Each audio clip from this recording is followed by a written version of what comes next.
China is threatening to invade Taiwan. Will the U.S. defend the only Chinese democracy? Or should Taiwan have nuclear weapons?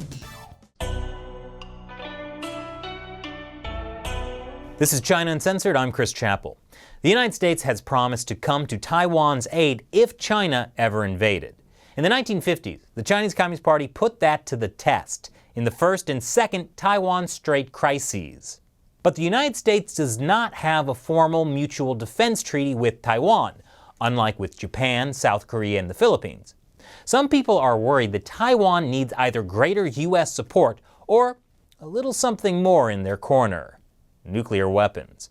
I sat down with Ian Easton of the Project 2049 Research Institute to find out more. Ian, it's great to have you back on the show. Chris, it is a great pleasure to be here. Thank you for having me back. Absolutely. So right now, the President of the United States is able to meet with the leader of North Korea, but he can't meet with the President of Taiwan. What does that say about the U.S.-Taiwan policy?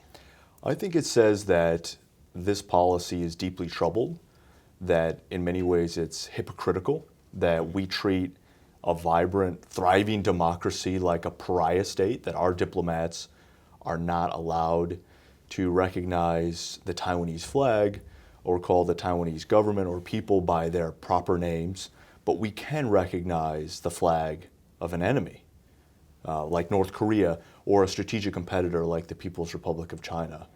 And what makes this particularly absurd is, in this case, the U.S. government policy is actually serving to legitimize a very, very oppressive and troubling authoritarian state run by the Chinese Communist Party and the PRC, and delegitimize a thriving pro-American democracy, and actually weakening Taiwan's national security situation, and then by extension weakening our own national security. Mm-hmm.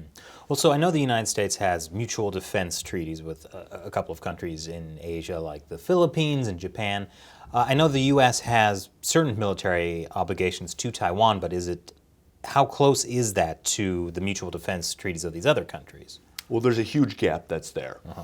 And what is troubling about that is the fact that the Taiwan Strait flashpoint is actually a far more dangerous and unstable flashpoint. It's far more dangerous for long-term U.S. national security interests. If you compare the defense of Taiwan, for example, to the defense of South Korea, mm-hmm. or the defense of Japan, or the Philippines, or Australia, or even Thailand, or other treaty allies in Asia, it's clear that Taiwan is far more difficult for us to defend. It's a far tougher war plan for us, and it's far more dangerous because it could very quickly escalate. And the Chinese have many, many advantages that they would not have in any other potential scenarios that we would worry about. And so by not having ironclad security guarantees and actually putting Taiwan inside of our security umbrella, the way we do with other democracies in East Asia, and some countries that are actually not even democracies, mm-hmm. Not allowing Taiwan also to have a nuclear deterrent. So for example, Israel is another small nation that faces an existential threat from its neighbors in the way that Taiwan faces an existential threat from the People's Republic of China. Israel, though, will never be taken over, not only because they have a great military and they have very strong U.S. support, but also because they have nuclear weapons. And only a nation that is completely lost its mind and is suicidal is ever going to invade another nation that is armed with nuclear mm-hmm. weapons. And so what this in effect does is it creates at the strategic level, which is where all the most important historic decisions get made, the decisions that either make or break world order, right? That's becoming increasingly destabilized because we have a thriving democracy of 23 million people facing off against a deeply authoritarian country of 1.3 billion people. That authoritarian nation has nuclear weapons. They have a very impressive and growing military force, and they also have ambitions, and they actually covet their neighbor's territory. In this case, they want to annex Taiwan. And you have Chairman Xi Jinping going on TV just a couple months ago, making it crystal clear for everybody in the Chinese Communist Party who works for him and the armed wing of the party, the People's Liberation Army, who also, of course, work for him, that his intentions are to retake Taiwan. And the United States is not well equipped to deal with this because we don't have troops in Taiwan. We don't provide Taiwan with ironclad security commitments. We have the Taiwan Relations Act, which is domestic law. It was passed in 1979 and signed by President Carter. That is a very rough substitute for an alliance, but there's a huge gap there. And that gap is growing in time as Chinese power grows. And so what that does is it creates a destabilizing situation. And ultimately, as we get into the 2020s, what that could mean for us is that the probability for a really horrific war is actually increasing over time. And I think that is something that we should all worry about. Yeah. Well, as you say, China has nukes. Taiwan has some F-16s. What possible deterrence can Taiwan have?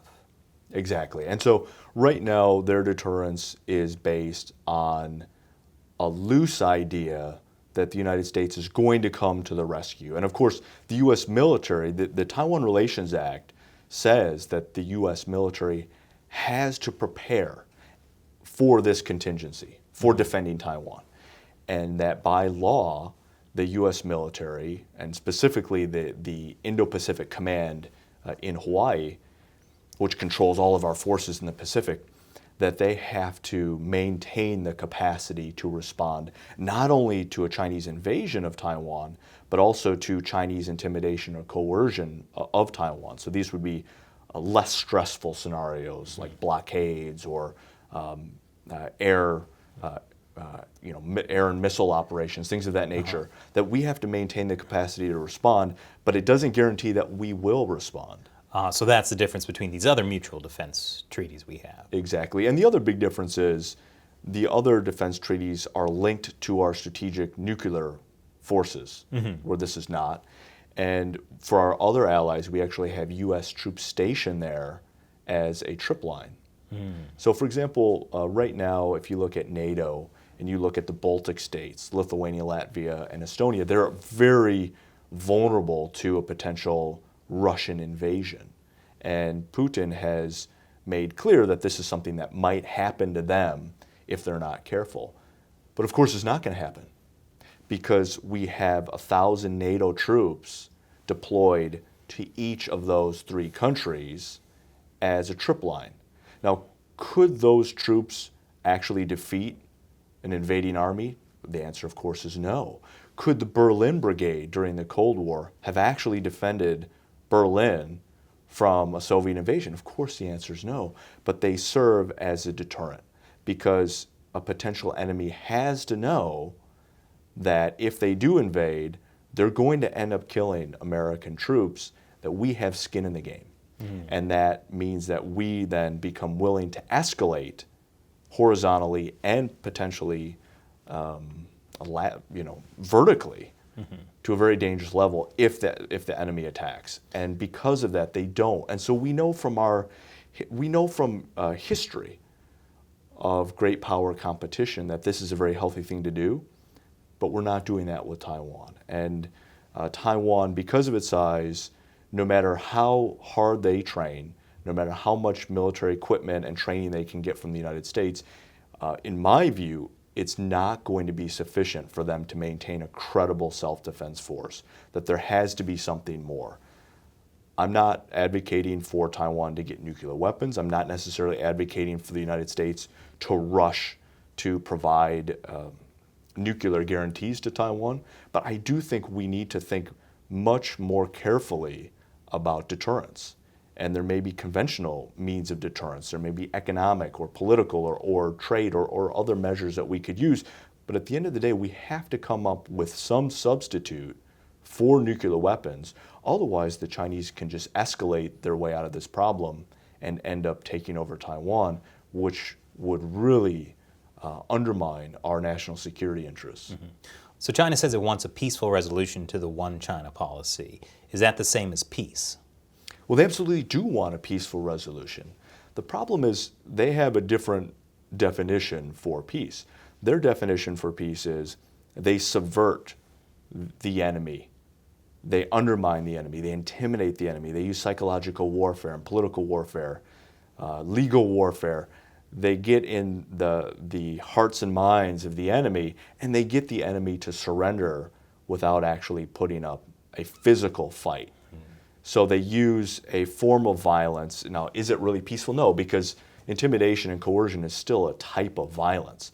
It's just a form of violence that's much more mental and psychological and much less kinetic, much less physical. And so that's what their ideal end state is for the Taiwanese and the Americans to surrender without actually fighting. That's certainly what they're trying to do. Thank you again for joining us. This was absolutely terrifying, as it is every time I have you on. Chris, it's a great pleasure. I also feel your terror, and I look forward to hopefully being able to continue the conversation in the future. Thanks again. Absolutely. We could also just, get together and huddle in a ball together. That would make me feel a little uncomfortable, to be honest. Okay. But I'd feel reassured myself. But I will give you a hug after we turn the cameras off. Wonderful. 4 hugs a day is just the minimum. Good policy. Good policy.